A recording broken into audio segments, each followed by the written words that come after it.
नमस्कार मंडळी, हा दसऱ्याचा ब्लॉग आहे माझा. खरं तर अपलोड करायला थोडासा उशीर झाला आहे आणि गावाकडे माझी सकाळ थोडीशी लवकरच होते. तर तुम्ही बघू शकता 5:30चा लगभग टाईम झाला आहे आणि गल्लीमध्ये सगळ्यांनी घराच्या छोटा बॉक्स असते घराला, त्याच्यामध्ये दिवा लावलेला आहे कारण रामफेरी जात असते गावातून त्याच्यामुळे. आणि सासूबाईसुद्धा तिथंच गेल्या होत्या आणि हे सगळं त्यांनीच केलं होतं.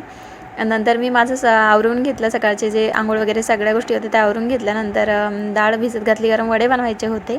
नंतर सासूबाई घरी आल्या आणि त्यांना फरशी वगैरे पुसून दिली कारण देवपूजा करायची होती. नंतर त्यांनी देव घासायला घेतले कारण आज सण होता म्हणून. आणि नंतर मी इकडे दरवाजाला तोरण वगैरे लावून घेतले कारण आज आंब्याचं तोरण लावत असतात आणि त्याचा मान असतो. आणि कसं आहे ना, रात्री सर्व भांडे जरी घासले तरी तवा हा सकाळीच घासावा लागतो आणि ही सवय मला सुद्धा लागलेली आहे. आणि गावाकडे आले की मग हे सगळे नियम पाळावे लागतात. आणि नंतर इकडे ना वाटणाची तयारी सुरू केली. मी लसूण सोलायला सुरुवात केली. वड्यासाठी जी डाळ भिजत घातली होती ती धुवून घेतली. खरं तर ही मला धुता येत नव्हती लग्नाआधी, पण ठीक आहे, अनुभवाचे बोल असतात आणि आता धुता येते, आता छान जमते. आणि नंतर नळ आले होते तर सासूबाईंनी इकडे पाणी भरायला सुरुवात केली. तोपर्यंत माझा होता उपवास. मग गुरुवार होता तर मग इकडे ॲपल खाऊन घेतलं आहे कारण स्वयंपाक करायला वेळ लागणार होता आणि फराळाचं बनवायलासुद्धा.